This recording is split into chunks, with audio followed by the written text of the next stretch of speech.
Glória a Deus. Então, irmãos, é desse amor aí que nós vamos falar hoje. Esse amor que cura, que liberta, que transforma a direção de uma pessoa, transforma a vida da gente. E nós vamos começar hoje falando sobre vivendo um relacionamento sério com Jesus.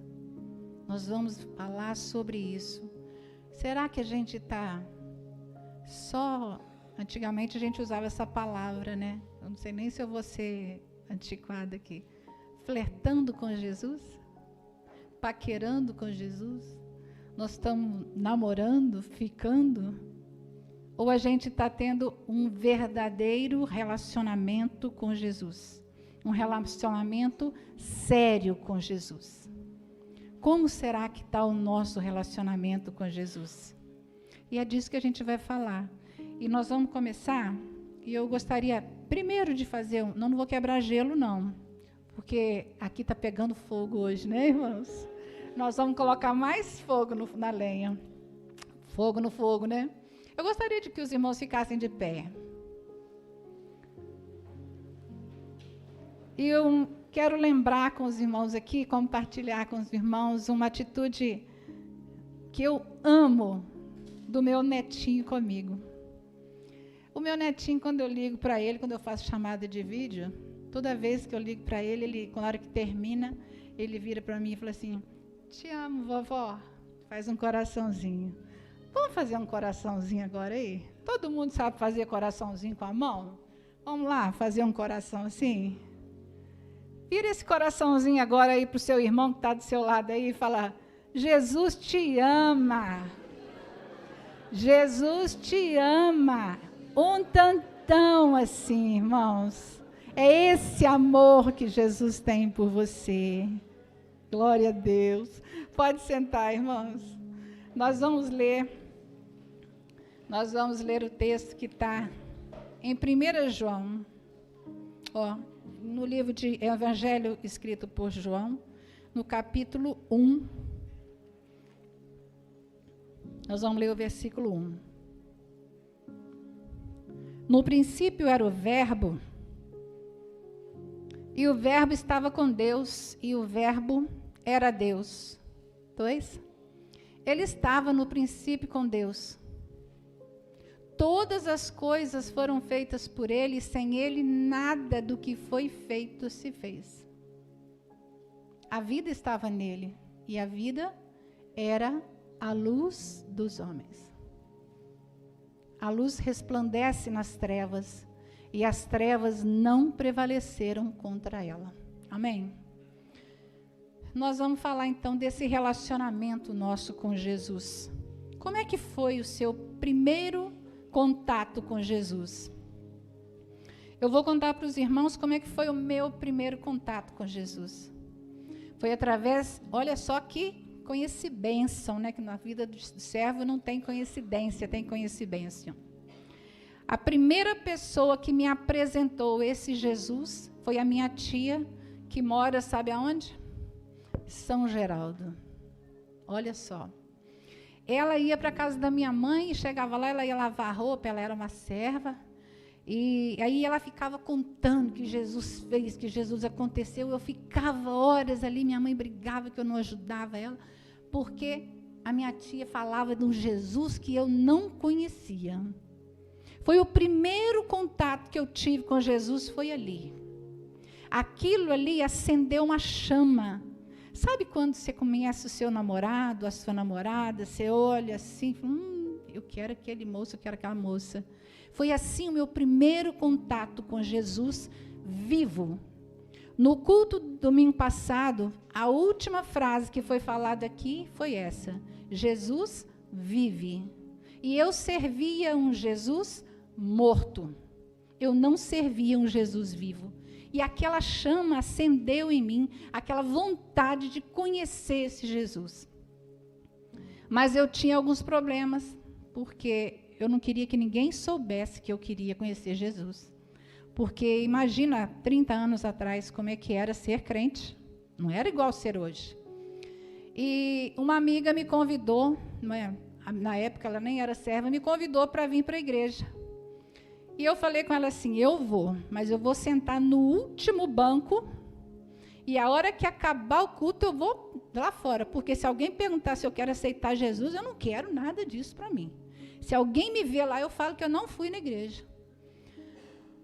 Sabe o que aconteceu, irmãos? A igreja era aqui, pertinho da praça aqui. Quando nós chegamos ali perto do Banco Itaú, a luz da cidade se apagou. Todinha, ficou tudo escuro. Nós descemos, naquela época não tinha celular com lanterna, não. Nós descemos, fui assistir o culto foi à luz de lampião. E sabe qual foi a palavra? O cego de Jericó. Irmãos, a luz brilhou na minha vida. Eu vi a verdadeira luz. O véu se rasgou de cima a baixo da minha vida. Acabou o culto, eu saí correndo.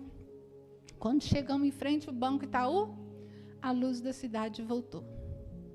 Olha, irmãos, o tanto que Jesus me amou, me ama, e Ele desejou que eu estivesse com Ele. Ele apagou a luz da cidade inteira, para que eu não ficasse constrangida ali, para que eu sentisse a presença dEle. E foi tremendo, foi amor à primeira vista. Como eu amei o Senhor, de tal forma, gente, de tal forma, que quem me conhece sabe da minha conversão, tanto de coisa que eu enfrentei. Mas não era eu, era esse amor. Eu sentia a paixão de Jesus por mim. Eu me sentia assim, quando você ama uma pessoa, que você é adolescente, que você pensa na pessoa o dia inteiro. Era assim que eu estava. Eu não era assim de ficar falando com todo mundo, né? Igual muita gente acha que a pessoa converte, sai falando de Jesus para todo mundo e fica chato, né? Não, eu amei tanto Jesus que eu quis ficar com ele só para mim. Eu guardava aquilo, eu ficava doida para chegar a hora do culto. E as investidas vieram. Vocês não têm noção das coisas que eu enfrentei. Mas o Senhor era comigo. O Senhor foi comigo o tempo todo. Esse é o Jesus que se fez carne. Ele desceu, ele saiu da eternidade e veio a esse mundo por minha causa e pela vida de vocês. Por causa de cada um de vocês aqui, irmãos. Jesus ama tanto vocês, que Ele não admite que a gente se afaste dEle. Ele quer ter um relacionamento com a gente do dia todo, noite inteira, o tempo todo, Ele quer estar com a gente. E como é que está esse relacionamento seu com Jesus? Esse relacionamento seu está assim o dia todo ou só domingo, quando você vem aqui no culto? Uma vez por semana, quando você vai na célula? Como é que está esse seu relacionamento com Jesus? Ele quer se relacionar com você num verdadeiro amor. Sabe por quê? Ele quer se relacionar com você igual ele se relacionou com João, o evangelista João. João foi um servo, foi um evangelista, né, que Jesus amou de tal maneira, de tal forma, gente, que João ficava lá no cantinho, lá deitado no colo de Jesus, assim, no peito de Jesus. Você já imaginou um negócio desse? Você ficar encostadinho no peito de Jesus, assim? Jesus revelou para ele o Apocalipse. Olha que não é coisa pouca não, hein? É muita coisa. Jesus falou com ele coisas, irmãos, extraordinárias. E isso não era normal naquela época. Vocês veem que Jesus tinha muitas pessoas que seguiam Jesus. Jesus escolheu 12. Desses 12, quando ele ia para fazer alguma coisa, iam só 3. E dos 3, só 1. E agora, irmãos, depois que ele ressuscitou, que ele está vivo, ele quer todo mundo com ele. Ele quer a gente lá encostado no peito dele. É isso que ele quer com a gente. É esse relacionamento de amor que ele quer com a gente. Ele não quer saber se você o que você está fazendo, o que você deixou de fazer. Ele quer você perto dele, dependendo dele, esperando nele. O evangelista, né, o João, né, o discípulo João, quando ele escreveu esse evangelho, ele escreveu de forma a mostrar para nós, deixar bem claro para nós quem era Jesus. Jesus era Deus. Jesus era Deus. Esse evangelho, João escreveu falando, não falou de milagre. Olha a importância. Jesus não falou aqui de milagre, João não falou de milagre, João falou de sinais. A Valdirene acabou de contar aqui um grande milagre. Mas vocês acham que esse milagre dela é um sinal ou é um milagre? É um sinal. Sabe por quê? Milagre Jesus fez com os 10 leprosos. Curou os 10 leprosos, só um que entendeu que era um sinal, que era um propósito. Porque o sinal vinha acompanhado de um propósito. A Valdirene, ela foi curada com um propósito. E ela entendeu isso. E hoje na casa dela, aí ela recebe as pessoas ali, as pessoas estão indo ali para receber os sinais de Jesus. Para conhecer esse Jesus que a gente está falando dele. E é isso que a gente precisa entender. Que Jesus fez nas nossas vidas sinais. Todos nós aqui estamos aqui hoje, não é só por um milagre, é um sinal que Jesus fez na nossa vida. Porque existe um propósito na sua vida para você estar aqui hoje. Existe um propósito, irmãos, creiam nisso. Ninguém está aqui porque achou o pastor Drauzio bonito. Ninguém está aqui porque chamaram você para estar aqui, não pensa nisso não. Todos nós estamos aqui hoje porque Deus escolheu você. Minha família, irmãos, quando eu me converti, não tinha ninguém servo, era só essa tia minha. Era chamada de doida. Ninguém gostava dela. Porque ela falava mesmo. Então, eu fiquei pensando, por que eu? Por que eu? Porque o que eu tenho de melhor? Não tem nada de melhor, irmãos. Eu não tenho nada de melhor. Mas Deus me escolheu. E vocês acham que eu vou fazer o que com essa escolha? Vou jogar do lado? Não, eu vou abraçar e fazer aquilo que é a vontade de Deus para a minha vida. E olha, irmãos, no Evangelho de João aqui, ele ainda fala de Jesus com 7 eu sou.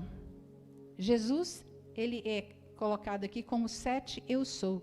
Jesus fala em João 6:35. Jesus fala, Jesus fala aqui, olha, Jesus respondeu, eu sou o pão da vida. Quem vem a mim jamais terá fome, quem crê em mim jamais terá sede. Quantas vezes você já passou fome? Não estou falando fome de comida não, hein? Estou falando fome de palavra, fome de alimento espiritual. Você se sentiu sozinho, desamparado, sem saber o que fazer. E aí você escuta, às vezes, um louvor, um irmão fala uma coisa, às vezes você abre a palavra e lê a palavra. Jesus se fazendo presente na sua vida o tempo todo, como pão da vida, te dando vida. Outro eu sou é Jesus, a luz do mundo, que está em João também 8, no versículo 12. De novo Jesus lhes falou dizendo, eu sou a luz do mundo. Quem me segue não andará nas trevas, pelo contrário, terá luz da vida. Irmãos, o que é andar em trevas? Muita gente aqui sabe o que é andar em trevas. É andar sem saber o que fazer. Sair dando tiro para todo lado, dando cabeçada para um lado, cabeçada para o outro. Não pergunta para Jesus o que ele tem para a sua vida. Isso é andar nas trevas. Isso é deixar o Satanás tomar conta da sua vida e você ir dando cabeçada uma atrás da outra. Quando você conhece Jesus, você enxerga o caminho, porque ele é o caminho, que está lá escrito no capítulo 14, 6, fala que Jesus é o caminho, a verdade e a vida. Ele não vai te deixar enganado. Você não vai ficar enganado, você vai saber o que você está fazendo. Lá no capítulo 11, no verso 25, fala que ele é a ressurreição e a vida. Se eu fosse perguntar para os irmãos aqui, se cada um de vocês aqui já tiver essa experiência de sentir Jesus como esse eu sou, Eu tenho certeza que todo mundo aqui tem uma experiência para contar. E eu vou contar para os irmãos uma experiência do Eu Sou a Ressurreição e a Vida. Quando o meu filho mais velho estava com 14, 15 anos, ele sofreu um acidente de bicicleta e eu estava dentro da igreja. E numa reunião, e aí me chamaram, falaram que ele tinha caído, batido a cabeça no meio-fio lá da ponte. Eu saí e fui para o hospital. Irmãos, o Davi ficou uns 4 dias no hospital.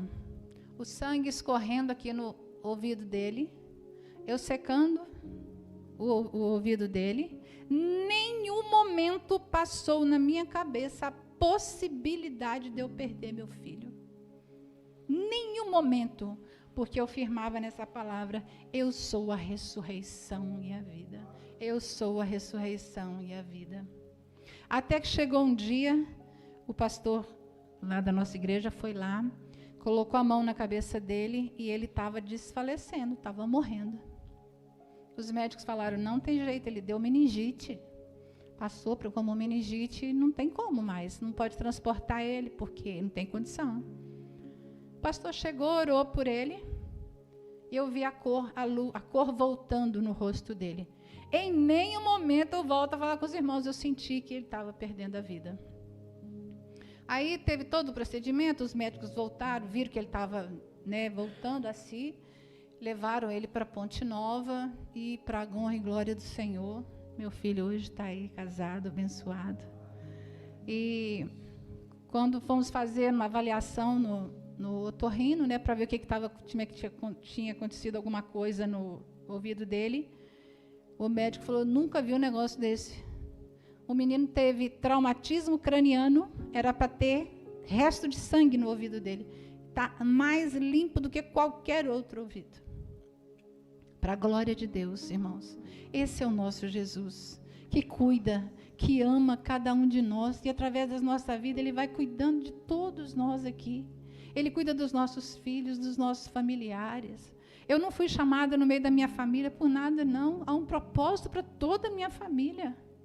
Há um propósito e Deus vai alcançar. Mesmo que eu não veja, que eu parta desse mundo sem ver, mas Ele vai alcançar. Em nome de Jesus. Lá em João 10, 11, fala como Jesus, o bom pastor. Irmãos, nós somos ovelhas. E Jesus trata a gente como ovelha. Ovelha, você sabe que ovelha tem visão bem limitada, né? Enxerga quase nada. E, às vezes, a gente toma algumas atitudes, sem buscar uma orientação. E eu quero dizer para os irmãos que eu tenho tido o privilégio de ser uma ovelha de Jesus e de Jesus ter colocado o pastor Drauzio na minha vida. Porque eu era uma ovelha bem ceguinha, briguenta, pirracenta, aborrecida, dona de si. Tomei muita tramontinada. Para a glória de Deus. Chorei muito, irmãos. Mas eu recebi o abraço do pastor Drauzio. O abraço de Jesus na minha vida, nessa caminhada. Eu recebi o abraço de Jesus cuidando, me transformando. Vocês não têm noção do que Jesus já fez na minha vida e que ainda tem casca para tirar aqui, irmãos. Mas é porque Jesus me ama tanto, que ainda tem coisa para tirar, que Ele vai tirar. E vou falar com vocês, essa semana mesmo, foi essa semana, né, pastor? O pastor falou não comigo, mas pensa no tamanho do não, hein? Eu fui toda empolgada, pastor, aconteceu isso, e vai ser assim, porque eu sou assim, irmãos. Quando alguém me faz um convite para uma coisa, eu já imagino lá na frente a coisa toda maravilhosa, lindo. O pastor só virou para mim e falou assim: ó, irmã, isso não é de Deus não, hein? Amém, pastor, glória a Deus. Gente, nunca que eu ia falar um negócio desse, nunca. O que eu ia fazer? Não, pastor, mas é assim, vai ser assim. Eu questionava. Não, Deus tem transformado. Por isso, irmãos, quando Jesus transformar a sua vida, falar uns não com você, recebe como amor. Ele ama a gente. Da mesma forma como a gente fala não para o filho da gente, o não é muito bem-vindo de vez em quando. Amém, irmãos? Que a gente possa, nessa noite, entregar o coração para Jesus, de verdade. Lá no Facebook costumam colocar lá, né, num relacionamento sério. Tenham um relacionamento sério com Jesus. Divida com Ele todas as suas necessidades. Ele é tudo na nossa vida. Todas as suas necessidades Jesus vai suprir, se for a vontade dEle, se for o propósito dEle. E o Senhor é tão maravilhoso. Ele é tão maravilhoso que essa noite me acordou de madrugada para me falar que entrou uma pessoa aqui hoje que ficou muito brava essa semana porque perdeu a chave da moto. E Jesus mandou falar com você que a sua chave foi perdida, não, Ele escondeu de você, porque Ele te deu um grande livramento. E para ter a certeza que é Jesus que está falando com você, Jesus falou que o seu chaveiro tem a sua inicial, a inicial do seu nome. Eu não sei quem é, mas o Senhor sabe e você sabe. Deus te deu um livramento. Ame cada dia mais esse Jesus que está aí, louco para ter você do seu lado, abraçando, querendo você, falando desse amor para as outras pessoas. Lembra que a minha tia ficou falando comigo? Fala para as outras pessoas também. Você está achando que não está caindo no terreno fértil? Tá, na hora certa vai florescer. Amém, irmãos? Amém, glória a Deus.